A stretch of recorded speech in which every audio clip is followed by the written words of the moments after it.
dipersembahkan oleh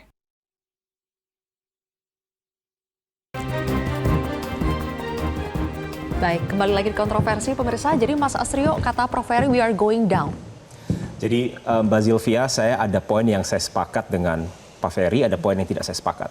Yang saya sepakat dari beliau adalah tentu saja dalam menilai apakah Indonesia ini sekarang gelap atau tidak gelap, itu kita harus menggunakan data-data yang objektif. Poin itu saya setuju. Cuman saya tidak sepakat dengan Prof. Ferry terkait sudut pandang dari data-data yang beliau gunakan. Barusan tadi Prof. Ferry misalnya mencontohkan bahwa di dalam kuartal pertama terdapat kontraksi dari total penerimaan pajak kita. Yang memang di satu sisi betul, tetapi kontraksi tersebut itu terjadi karena memang ada beberapa hal. Seperti contoh di tahun ini kita baru saja menerapkan sistem Cortex atau maupun ada penerapan TER. Tapi jangan lupa juga, khusus di bulan Maret, kita mengalami peningkatan sekitar 9,1% jika dibandingkan dengan Maret tahun lalu. Nah, poin-poin ini yang seharusnya dapat dilihat secara makro dan lebih secara keseluruhan, itu yang pertama.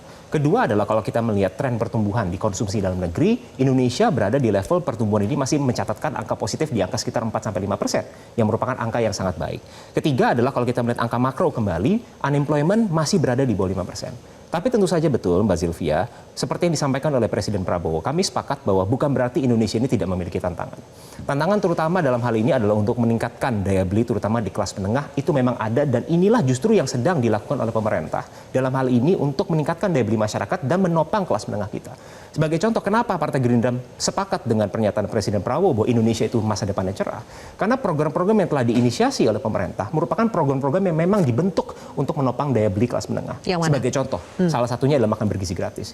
Dalam jangka panjang ini tentu saja adalah program untuk meningkatkan sumber daya manusia dari anak-anak Indonesia. Tetapi dalam jangka pendek ini adalah instrumen untuk menumbuhkan ekonomi terutama perekonomian lokal.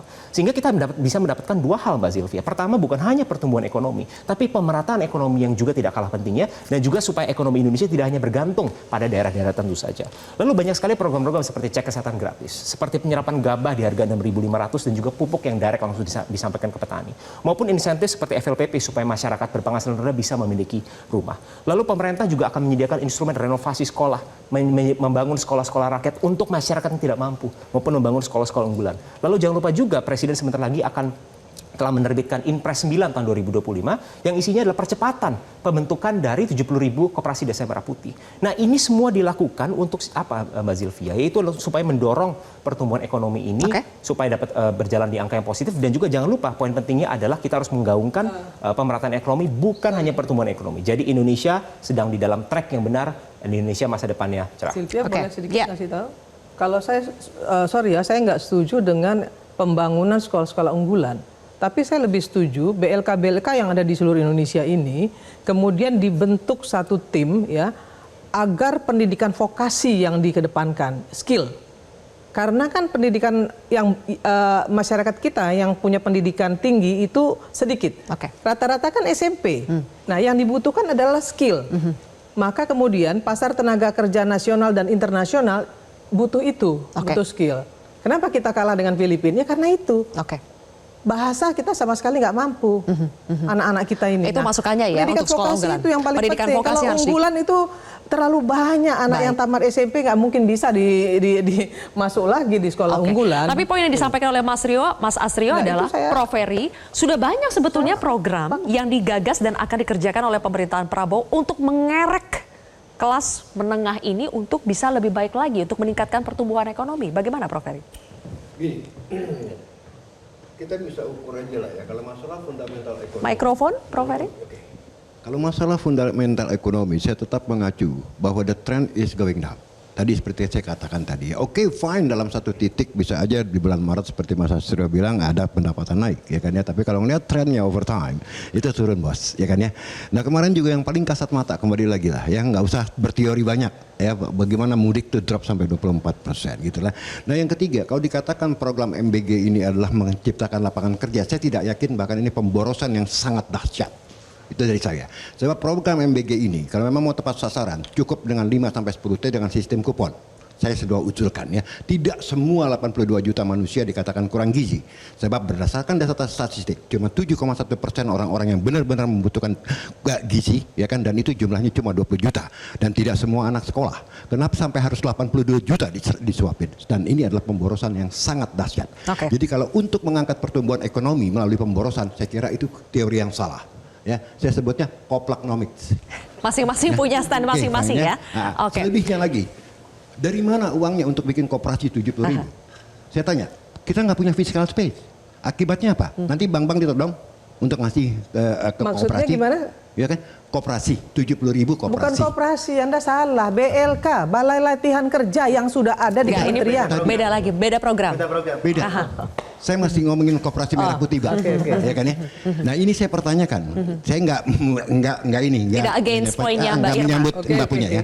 Nah, ini program koperasi katanya koperasi merah putih 70.000 ya kan dengan dana kalau nggak salah dibutuhkan 300-400 triliun. Saya pertanyakan, uangnya dari mana? Oke, ini program lain lagi. Sebagian akan menggunakan APBN dan tentu saja sebagian sesuai dengan instruksi Presiden juga akan melibatkan Bank Himbara. Ini merupakan contoh salah satu bentuk penyaluran kredit yang produktif. Ini yang paling bahaya. Memang penyaluran kredit ini juga harus produktif dan digunakan untuk ekonomi dari daerah, membangun ekonomi ini dari pedesaan. Itulah visi daripada Presiden. Bank BUMN Himbara ini dibuang di pasar modal karena they don't trust it dan tidak pernah ada story-nya koperasi kita berhasil.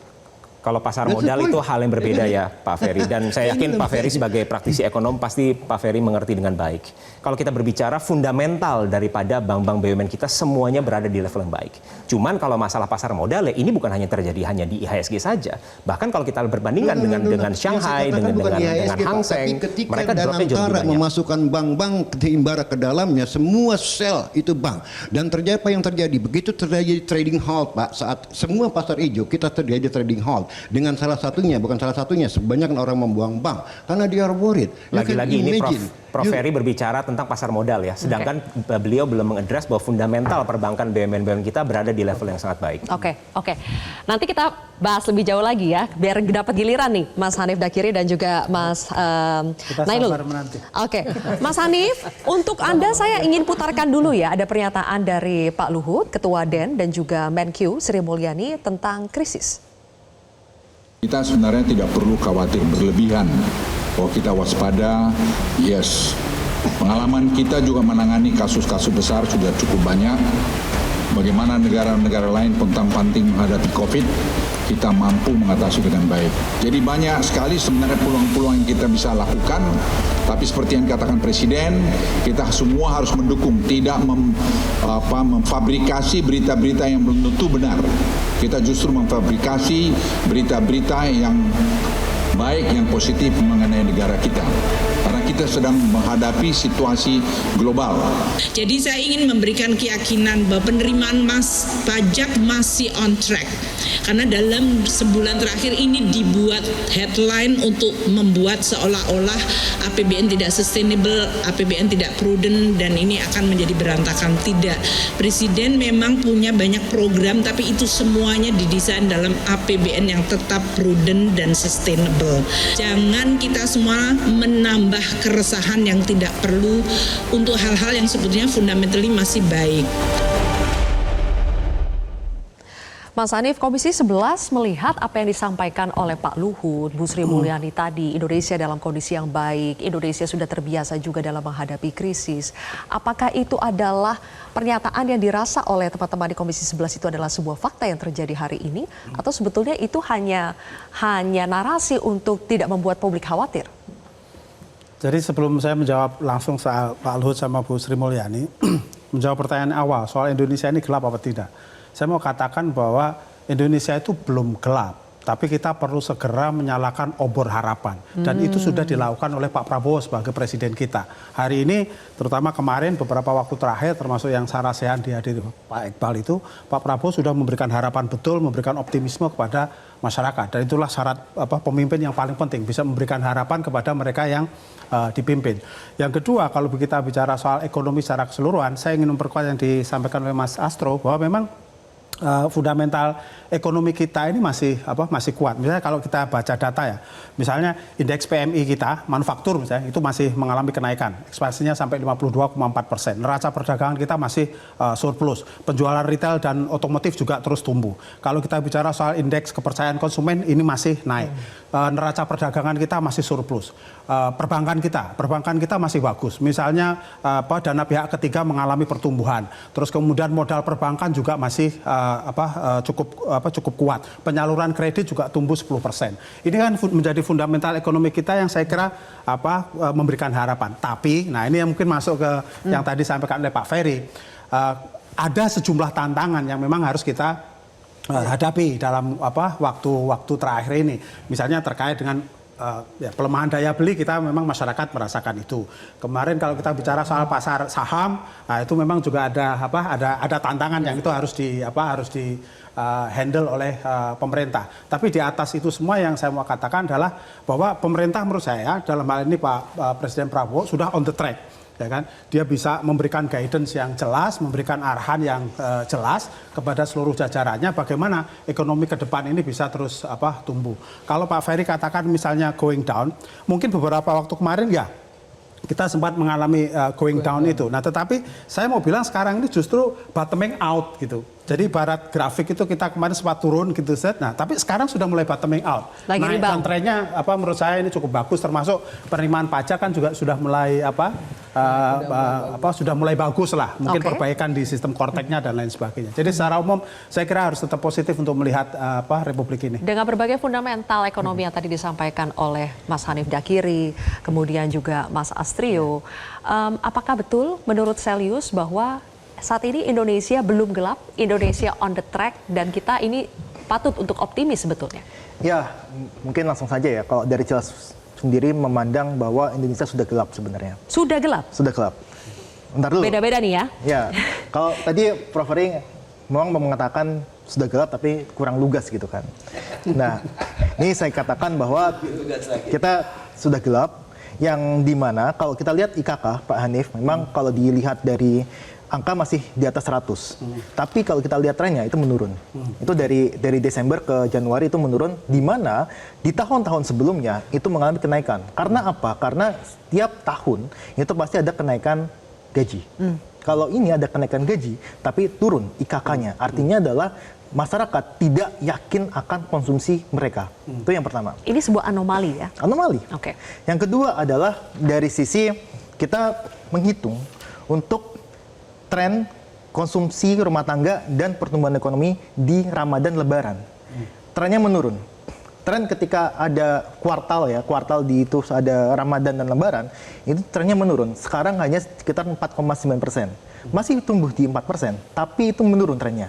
Dan ini ditopang dengan tahun 2024 kita mengalami deflasi secara berturut-turut 5 bulan berturut-turut. Nah, ini menandakan konsumsi masyarakat kita tertahan dan sebagainya. Dan jangan lupa, pendapatan disposable masyarakat itu juga menurun.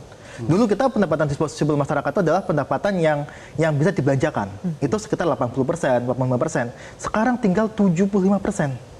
Artinya ini ada yang salah dengan fundamental konsumsi domestik kita. Padahal kalau kita merujuk kepada data semua, kita pasti tahu lah, konsumsi rumah tangga 50% penyumbang terhadap PDB kita. Nah, ini yang berbahaya. Karena kalau kita ditengok di tahun kemarin sudah berapa Bang Iqbal? 80.000 ya? 60.000 PHK yang tahun kemarin? Tahun kemarin 50.000-an. 50.000-an. Nah, kita kalau menurut data Kemenaker 18.000, menurut Apindo 40.000, 60.000. Nah, ini menandakan konsumsi rumah tangga kita akan semakin gelap gitu. Nah, sayangnya kalau tadi Pak Hanif bilang obornya itu udah dinyalakan, tapi sayangnya minyaknya nggak kuat. Minyaknya nggak kuat. Nah, minyaknya dari mana? Dari APBN dan sebagainya yang saya rasa ini yang jadi persoalan gitu, Mbak. Sedikit aja Mbak Zilvia. Boleh. Obor sudah dinyalakan, minyak tidak kuat. Mas Astrio mau menjawab setelah jeda. Saya akan kasih waktu ya. Sesaat lagi pemirsa.